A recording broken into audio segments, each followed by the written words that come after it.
Welcome back to the College Huddle. Today we're going to talk about what happened to Shedeur Sanders in the NFL draft, why Neon Dion is still in Colorado, and what we expect from the Buffs in 2025. And we got the expert here to talk all about it next on the College Huddle.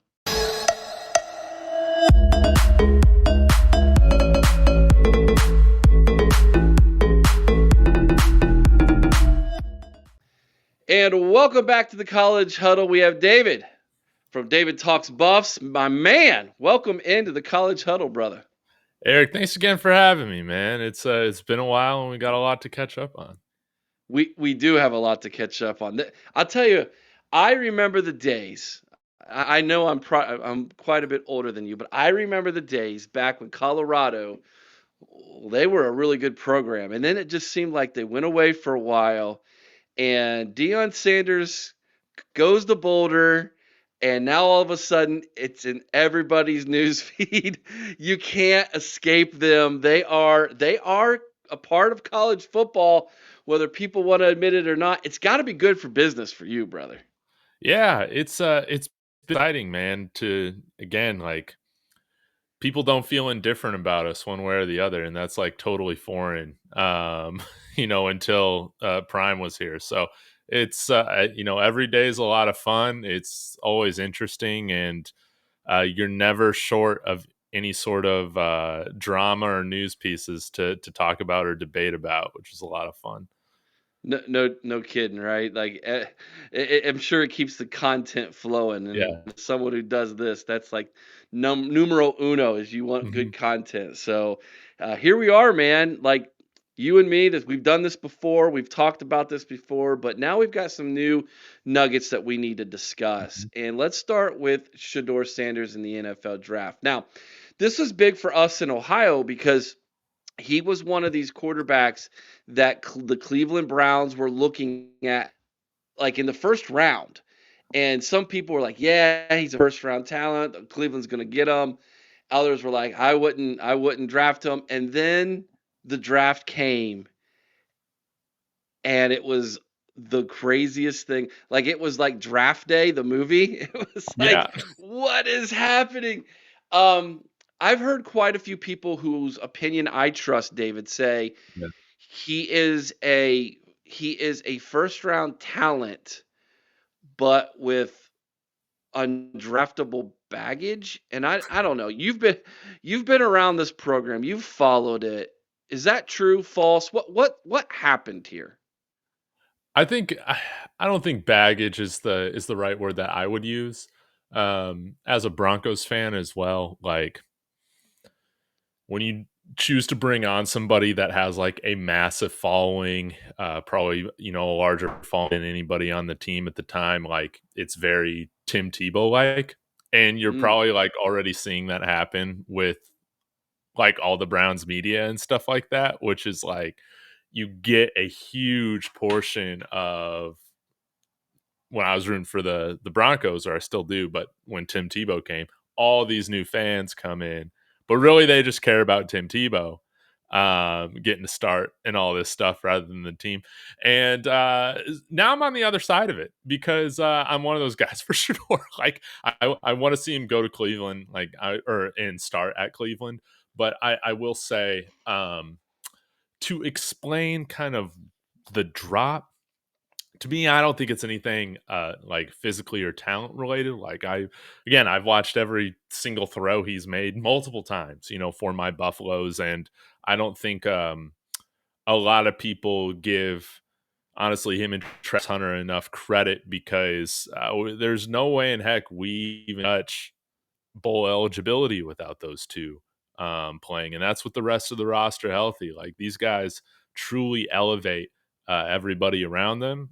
Now, when you're talking from the quarterback position, because that offensive line, because the run game, because there wasn't a commitment to the run game for whatever reason you want to debate over, there, he's got bad habits. Like that's objective. Like see when he drifts in the pocket, but also can hold on to the ball. He'll stand in the pocket real firm. He'll take hits to throw the ball downfield, get it to the playmakers. Like he's tough as nails. And but I think a lot of people don't realize this. He didn't have an agent during this process. I think that that was like a huge miscalculation, kind of by his camp, because when you combine that, what I feel like are a lot of unfair perceptions about who he is, Shedeur as a person. When you're already throwing like, he doesn't even have an agent. It's just Prime and his family running everything, and then on top of it, this extra fanfare that is just going to. I mean, again, you've seen it with Cleveland. It just takes it to this insane level. I think that there probably were only going to be a few teams in the NFL that were okay with that. And thanks for listening to my long rant, but I'll end with this, man. Like, I've seen so many people like Anthony Richardson. I want to hold out hope for him, but it's not looking good. Like Johnny Manziel, Josh Rosen. Like Josh Rosen had like real concerns about like who he was like as a leader and stuff like that. Guy went top 10. And if he had Drew Rosenhaus as his agent throughout this entire process, like it's hard for me to see him falling out of the first round, like Mm. to be honest. But I think a lot of the meetings and stuff like that, again, it just would have all been handled so much better if he had real prep from an agent and was getting real feedback. Um, from those people, because again, when Coach Prime is your dad, kind of, being involved in these meetings, they're not going to want to put Shedeur on blast. They're not going to want to give any honest feedback that could be perceived as negative or anything like that. Because they want their teams to be welcome back to look at other players, right? They want to be at practice all fall. They don't want to be put on blast in the media, though I don't think Prime would have done that. I understand that concern. And I think again, I think it's very true that they really only did talk to a handful of teams during this draft process. Again, I don't think that happens when you have an agent. So then when the fall starts to happen and you've only talked to a handful of teams, you're not going to pick a player that you haven't talked to, right? So I think that's why the draft fall was so far. And I think you saw with Shiloh, he said it on his Twitch stream during the whole draft. So funny. I mean, he was serious, but Shiloh, he's like so likable. He's so funny. He's like, yeah, today I'm gonna be hiring an agent because Dad's just not cutting it, and he signs with Drew Rosenhaus and immediately has a spot for the Bucks. Nice little signing bonus for him, and he's there in Tampa Bay. Like I think they bit off a little bit more than they could chew with this, and probably overplayed their hand, but. I think he's in a very interesting situation now with Cleveland, and probably one of the fastest opportunities to start compared to where else he could have gone. No, I actually agree with that, and I've had several conversations with Browns fans. I am not one of them, despite living here in Ohio. Um, thank God my parents didn't make me raise me as a Browns fan. Yeah. But it's not much better as a Bengals fan. Um, but I digress. Um, so tough question here. Yeah. Sounds like Dion might be a little bit to blame for this. I think so. Okay. I think that this is a clear, father wanting to look out, as best as he can for his sons, right? Totally understandable. But I think like sometimes so sometimes it would be good to have an outside voice in there, Sure. and I think it's just one of those cases. So again, he's not the first, father to ever do the family member. A lot of people forget. This is a interesting example that I've brought up in comparison for this was Lamar Jackson was a Heisman Trophy winner. The dude could throw the ball like crazy, absolute superstar coming out of Louisville, and didn't have an agent. I think he still doesn't have an agent, which is crazy. I think him and his mom are running everything. But you saw how during the whole draft process, they couldn't control any of the storylines. There's no reason for any media people to have his back, anything like that. Agents are going to be pissed that that he's not signed with them. So they're going to talk bad about him and all this and push these agendas that he should be a running back or a wide receiver or something like that. And you saw him fall all the way to the 32nd pick in the draft. He got lucky. He got lucky that the Rams could see through, all that other BS and could see that, yeah, he can throw the ball downfield. Like, he's a really good quarterback. But I think that this was kind of a situation similar with Shedeur. And, I love Shedeur. I love Shedeur so much, but he is not Lamar Jackson. Not yet, Not anyways. yet. No. Okay, a follow-up question Yeah. then. If Dion mismanaged this a little bit, and I think that that's a fair statement, Yeah. does this create where I guess you could maybe second guess his management of a program in college then, or are you able to separate the two? Nah, like to me, Prime just always does things differently. So, to me, I don't really see this as an issue with him managing the program or like, oh man, will guys come here and not get drafted? For what it's worth, Eric, I thought that we'd have 3 draft picks this year. We have 4, which was fantastic. And that was definitely above my expectation. You saw Travis Hunter again, he went where he should have gone, number 2 overall, no doubt about it. He's also signed with Lil Wayne's agency.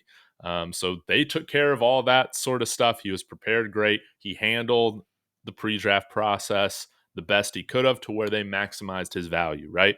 So I don't really see this as a concern for recruits saying, hey, if I come to Colorado, am I going to slip? I think this is purely a unique situation. Now, if we want to get into like recruiting and stuff like that, he's always been different about how he has wanted to build this program. I think that those concerns they've always kind of been there over the last couple years, or like things that you can nitpick and say, well, I wish they would focus on this. I wish they would focus on this instead of like wide receivers or stuff like that. But at the end of the day, right now as a Buffs fan, like I can't argue with the results. We had a fantastic year this past year. Alamo Bowl appearance, all that. I think this year will be a little bit more of a transition year, but at least throughout most of my life as a Buffs fan, we still have a ton of talent, and more so than most of the teams that I've watched throughout my life. Before we jump into moving on to the season schedule wise, let's talk a little bit about Dion and his returning to the program. There was a lot of people who thought there was a chance that maybe he wouldn't come back after his son went to the Yeah, NFL. That's obviously not the case. We had talked about that before when we recorded a couple months ago. And here we sit today, and it looks like he is content yeah, in Boulder, and he is focused on building something special there. yeah. How is the perception from the fan base right now when it comes to Deion Sanders and him running this program? We love it, man. We give him 100% of our support. Like this is what we always felt would happen. Because again, Colorado, it's kind of just in the middle of the country, not surrounded by a lot, right? So if you haven't been to Boulder, you might not get it. But I lived in Boulder for 6 years, and it it was absolutely incredible. Like, it's really, really hard to leave if you don't have like a real reason to leave.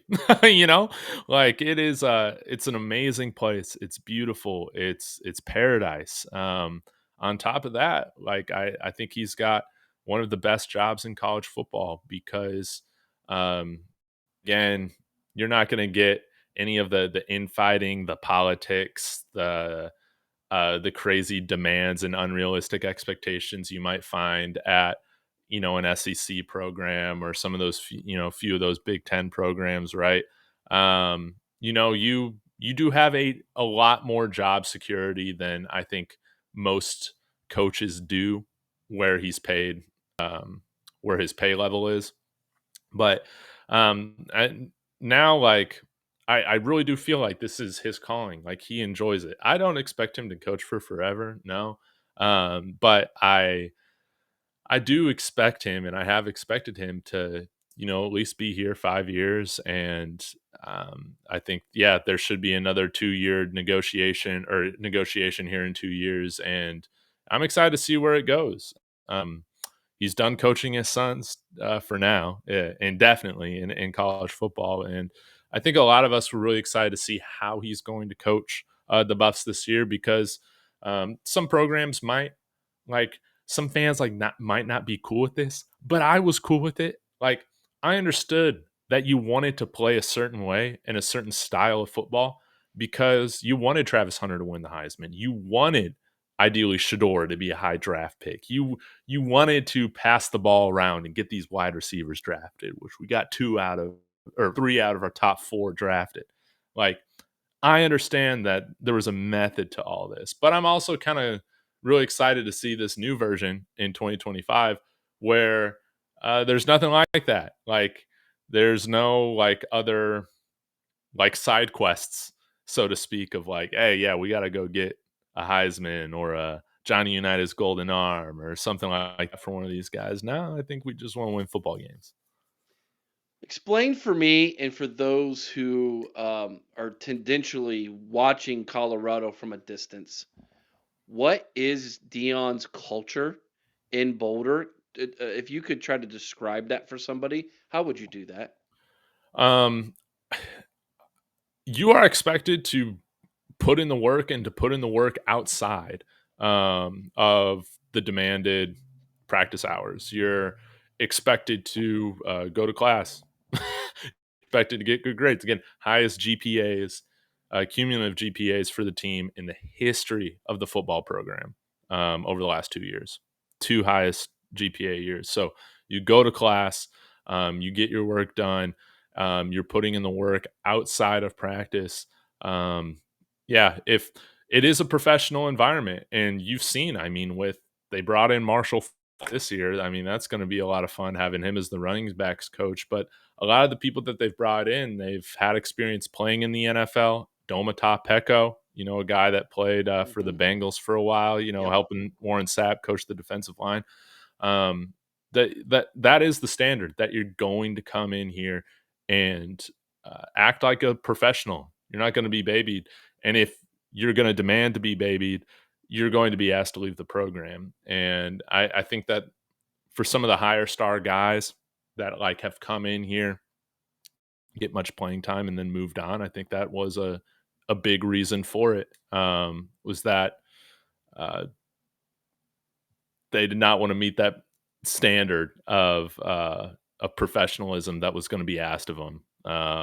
Again, like, I feel like you can kind of get away with that a little bit more when back in the day when you're not playing, paying any money to these guys. But now when you got, tens of thousands or hundreds of thousands of dollars going to some of these players, the standard is raised in that. So it's a place where you're going to come and work, and if you work hard, you're going to earn playing time. And I feel like it's a great environment for somebody who's wanting to get noticed, wanting to Sure. get put on an NFL radar. If you believe you're good enough, you can earn playing time here. You're definitely going to be noticed. And yeah, I think we had also a handful of UDFA signings as well, which it's not Ohio State yet, but we're getting there. Sure, sure. Um, okay, you mentioned this coaching staff. Yeah, It's a who's who, dude. yeah, Like, I don't know that anybody else in college football can say to a recruit or a transfer, um, we know what it takes for you to achieve NFL, a career in the NFL, more than what the Colorado coaching staff can. right. Because as you look up and down on both sides of the ball, they're all standing there like, yeah, I did it. Yeah, I know that sometimes coaches who played in the NFL, they can use that to their advantage, but no one can do it like Colorado does it. Is yeah. is that a major aspect of what Dion is trying to build within his coaching staff when it comes to who he has up and down the sideline there and in the press box? Yeah, yeah, no doubt about it. I think people are really drawn to that, or some players are really drawn to that. And I think it's been a differentiating factor for us in getting some of these bigger recruits. I guess now, I've said this, we're no longer a poverty program when we're paying Coach Prime over $10 million. But still, like, we still have a ways to go, I feel like, in um, truly getting to that top level of recruiting. Again, I think we've made a lot of improvements with where we're at, but we're not there yet. And I like to think that some of the assistant coaches that we have on staff, particularly the defensive line, with Warren Sapp, Doma Peko now, that's made a huge difference in getting guys that might have been on the fence between us and another school, working with those guys. And yeah, I don't think it's a coincidence that with all the focus that we've had on the defensive side of the ball with Robert Livingston and then the coaches that I just mentioned, it doesn't surprise me why I feel like our defensive line is the strongest position group of our team right now. All right. I want you to put your prediction hat on. I see you're wearing your Yeah. sweet Colorado hat there. By the way, that is awesome. I love Thank you. that. Thank you. Um, you said 5 years. Let's Yeah. say Dion decides in 5 years, I've done enough. Colorado's back. Maybe they went to a CFP. Yeah. Who is he grooming to take the program over? Is he Oh man. currently on the staff? Man, I would be thrilled with Byron Leftwich. A lot of people forget that he's the quarterbacks coach now, and I think that he's a sneaky guy to take over play calling from Pat Shermer. I've been a Pat Shermer defender, man, but the heat is on right now, man. Byron Leftwich, he's got a ring. I know he did that with Tom Brady, but Byron Leftwich is an interesting guy to watch. It's a big deal that he's here on the defensive side as well. I know Robert Livingston got a lot of interest throughout this uh, last coaching cycle, but he decided to stay here and we signed him to an extension. Um, I would say probably Robert Livingston, or we'll see how things work out with Byron Leftwich. Another sneaky guy that's like always stayed on staff since Prime has like been coaching has been Brett Bartoloni. But I would view that as like a very, very, very slim odds type of guy. Um, I would love to see somebody elevated from this staff uh, whenever this time comes to an end. Um, but I also think that a wide net should be casted. Why not? I mean, we casted a wide net with the last vacancy, and I thought it turned out pretty great. So I think we should do that, especially now that we're showing we can pay top five money if the right guy's there. For people who didn't pay attention to the Big 12 last year, Yeah, try to describe what it's like playing in the Big 12 right now. yeah, My closest right now, I would say it's like a demolition derby. yeah. It's chaos, man. It's absolute chaos. If you like close games, if you like um, yeah, just like not blowouts every week, yeah, close games, competitive, like they run the ball, but besides us, but hopefully we'll be doing more of that this year. Run the ball, great defense, got to deal with the elements later in the year. I thought the Big 12 was the most competitive league last year. I thought it was the best football last year from top to down in the conference. And yeah, I think we should probably look to change our conference name because people are always going to look down on us with the Big 12 name. That's just how Hmm. it's always going to be. I think we should. I think Brett Yormark needs to stop trying to redeem the Big 12 name. Just freaking change it. You Agreed. can't be in college football and have. I mean, this is how I feel about the Big 10 too. We got 16 teams in a conference that's called the Big 12. This is ridiculous. This Yeah. is the furthest thing away. So it's just a little thing that like bothers me. But I love the Big 12, man. It should be a lot of fun this year. Who's gonna win it? I have no idea. Arizona State was projected last season. Right. Right. Yeah. Let's take a look at your schedule. By the way, I think the Big Ten is moving towards just calling themselves the Big Conference. That's great. I mean, their logo's B1G, and they took out 10. So to me, I think that they're kind of prepping, softening the blow for when that happens. Yeah. All right, let's take a look at your schedule here. Yeah. This is fun. I always enjoy doing this. It's one of my favorite things to do is just kind of take a quick glance at everybody's schedule. Georgia Tech to start the year off from the ACC. Um, Interesting game. Similar teams Yeah. trajectory wise. Uh, Both got gold. That's Yeah. Uh-huh. so that's an interesting football Mhm. game. Then you get Delaware in the non-con, and then you're at Houston Mhm. to open up the Big 12 play, and then you go back and finish non-con with Wyoming. Yes. Georgia Tech, your thoughts? Love it. I think it's gonna be a great initial test to see kinda how ready we are for Big 12 football. They got a lot of respect for me, man. They play smash mouth football. I Yeah, think they're really sound. Might not be the most talented group individually, but I feel like from what I watched with them last year, is like they're always playing really good team football. The sum of their parts are greater than the individual values, so to yeah. speak. So I'm really happy that we have them at home because I am expecting us to go into Boulder and win that game. So Okay. but it's going to be a tough game. It's going to be a really tough game against Georgia Tech. Both those teams start off well too. Yeah, Colorado started off well yeah, since Deion's been there. So is Georgia Tech. They seem to start the season off well. They peter out near the end of the season, but yeah. yeah, that's going to be a good one. Delaware should be a W at Houston. I don't know much about Houston. Is that going to be an easy win? Man, I don't know if there's going to be any easy wins right now for Colorado in the Big 12.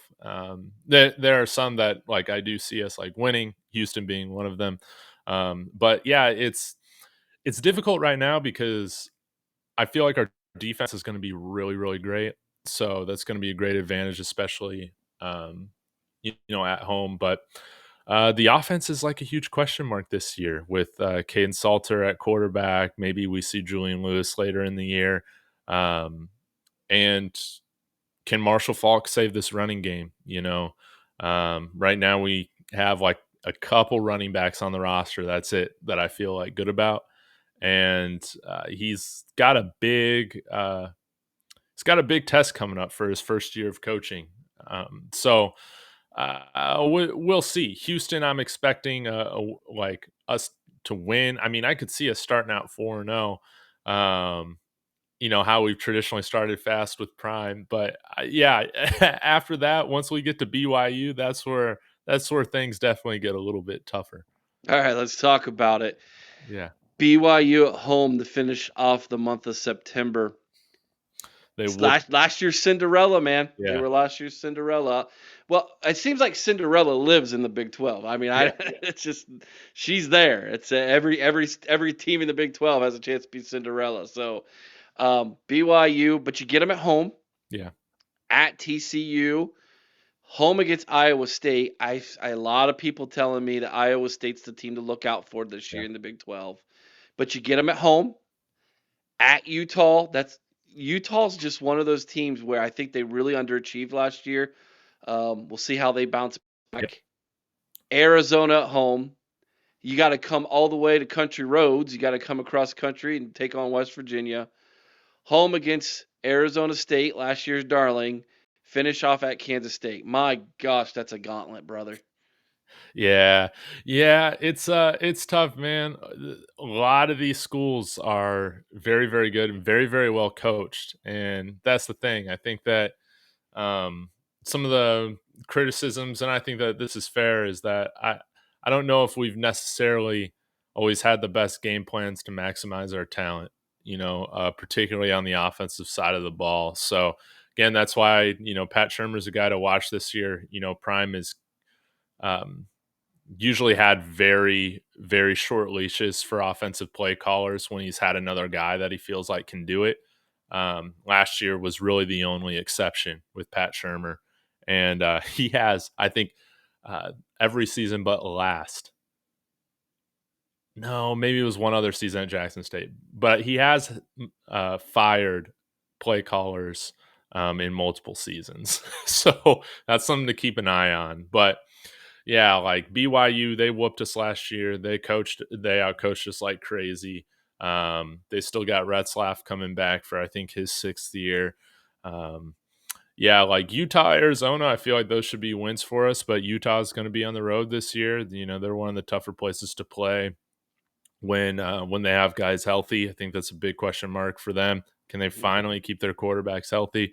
West Virginia traveling out there, that's going to be a tough one. And then Arizona State, of course, is going to be way more of a gauntlet than we were thinking maybe a year or so ago. So all that to say, right now, Eric, I'm feeling probably around uh, like 7-5, something like that for the team. That's that's Yeah, interesting because as I was looking through the Big 12 schedules, I was sitting here racking my brain trying to just come up with what the over and under should be yeah, because I don't really listen to. I mean, when it comes to betting, I'll take what I think they should be, and I look at what Vegas says they be, and if there's a big discrepancy, usually I'll put money down on it. yeah. I was going to say I feel like 6.5 is kind of like if I was in charge of Vegas, that's where I would put Colorado this year. I'd put Yeah, us, and then you said 7-5, yeah, so it's like you're right there. yeah. Yeah, I think right now, like, if I'm feeling pessimistic or like super optimistic, I think our window is probably between 5 and 8 wins. Again, a lot of this is just going to depend on the offense. Like our defense, we have the continuity. We lost a lot of players, but a lot of those guys that are coming in, they were with the team last year. Like they're ready to step up. Um, the offense is just a huge question mark. Can we run the ball? I think our offensive line is improved. We lost some of our depth, I think, as like most teams have. It's just hard to keep good depth with the offensive line right now for most teams, but we're still looking for a center, I feel, and that's difficult. So Mm. um, yeah, we'll see what fall camp brings, but I do have some concerns with just Kane Salter, Julian Lewis. Neither of these guys are Shedeur Sanders, man. Neither of Right. these guys can bail you out the way that he did so many times, so many times. And so we're going to have to play good team, sound offensive football. And um, I'm just, I'm unsure the level we can do that. Yeah. So, if I understood you right, you think the floor for this team this year is 5-7, and the ceiling would be 8-4. Yeah. Yeah. That sounds fair. Yeah. That sounds fair. And that's a lot of times you'll talk to people and their teams and they'll say our floor is 2-10 and our ceiling is 12-0. It's like no, wait, hold on. Well, if injuries happen and an Yeah. asteroid hits the program and it's like, oh my gosh, guys, come on. That seems. I actually think that sounds about right for you, David. You are. I would. This is usually when I tell people about, hey, if you're a Colorado fan and you're watching this, you need to go to your channel, but I don't think that's going to happen because you rock it, dude. You're one of the Thank bigger you. channels on the College Huddle, man. You know what you're doing. David Talks Buffs. Tell everybody where they can find you. Maybe people aren't Colorado fans, but they want to follow you anyways because you're just that easy to listen to. Yeah, yeah. Hey, it would mean a lot. Come support. Yeah, David Talks Buffs on YouTube, Twitter. If you like NFL, I talk Broncos too. I have a channel called David Talks Broncos, a little bit smaller, but I have just as much fun over there. So a little bit different, covering both things, and that's what kind of keeps things fresh for me. But I have a lot of fun. I think I'll still kind of keep things up to date with like how things are going for Shedeur and Travis, and some of the other guys like Jimmy Horn, Lejante Wester, like all the drafted guys. Shy just because he's like such an awesome personality out there in Tampa. So yeah, I'll do a little bit of content on them, but we'll still mainly keep it all centric around the 2025 buffs, recruiting, and all that fun stuff. He does a great job, everybody, and we are tickled pink to have him as our Colorado Buffaloes uh, supporter and the guy for us covering Colorado here at the College Huddle. If all that fails, collegehuddle.com. That's thecollegehuddle.com. Go over to Big 12. Scroll down to Colorado. There you will find David Talks Buffs, and you can find all his links to all his social media as well as his YouTube channel. David, thank you so much for coming on here and hopping on here. Now, one of the things I've been learning is I've been asking everybody, hey, if I were to come to a Colorado game and I want to participate in the chant that everybody has as Colorado Buffs fans, teach me the chant. I need to know so I don't look like a fool. Well, at the end of the fight song, and I got to be honest, Eric, I always forget the words to our fight song. You know, I'm just always like humming it. Yeah, yeah, no. But you'll hear this at the Buffs game. You know, you might have to bleep this out, but you know, at the end you'll hear this.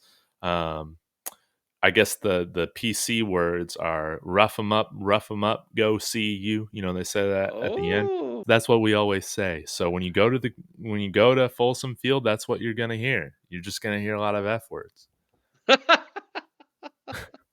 Okay, we got it. David telling it like it is, everybody. So My there prime you didn't have it. like them singing the fight song in the locker room because you know that like there was that controversy and everything like that for like a little while. It's like, nah, it just doesn't like people saying the F word. That's like what it's all about. There you go, folks. Head on over to David Talks Buffs. I promise you, you're gonna enjoy it over there. Thank you so much, David, for hopping on. Rough them up. Rough Yeah, them rough up. 'em up, buff them up. There you go. Thank you so much, David.